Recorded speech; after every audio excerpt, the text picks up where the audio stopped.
Mais l'homosexualité en elle-même n'est absolument pas un problème. C'est une sexualité parmi tant d'autres. C'est une Tout orientation simplement. et c'est une attirance ouais, comme une autre. Et on pourrait aussi avoir un discours d'accueil et de bienveillance par rapport à la question de la transidentité. Oui, absolument. C'est surtout en fonction de l'environnement, de la société, que la personne va pouvoir traverser et faire avec ce questionnement et évoluer de manière positive ou du moins s'épanouir. Ouais, c'est ça. En fin de compte, quelle conclusion on peut tirer de ce livre, Velvet Rage? Moi, je retiens surtout la notion de honte et de comment est-ce que je me suis construit avec cette honte et que un des mécanismes de construction, c'est la recherche de validation par l'autre. D'accord.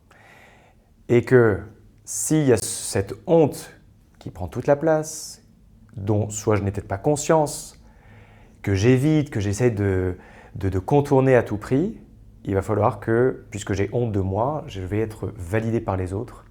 Et dans le milieu gay, ce qui est développé dans le Velvet, c'est que je vais chercher une validation non authentique. D'accord, ouais.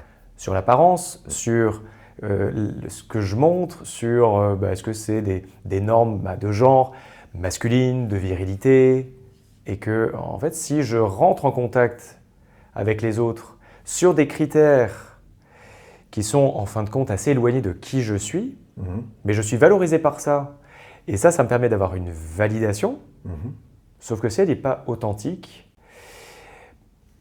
au fil du temps, je risque d'être dans une certaine souffrance, ou alors je vais être peu au clair avec qui je suis, surtout avec peu d'épanouissement. D'où la recherche de validation, on va dire, authentique. Ouais, et c'est aussi c'est d'être validé pour qui je suis réellement. C'est pas juste une sorte de muscle, mais qu'est-ce que j'ai envie d'incarner, de faire, et que si on me décrit, j'ai envie d'être validé et que ça me décrive réellement. Et ça, en thérapie, et en thérapie d'acceptation, c'est ce qu'on appelle le système de valeurs. C'est de se sentir en cohérence avec soi-même, d'être se sentir aligné avec son système de valeurs, avant tout pour moi, mais aussi vis-à-vis des autres.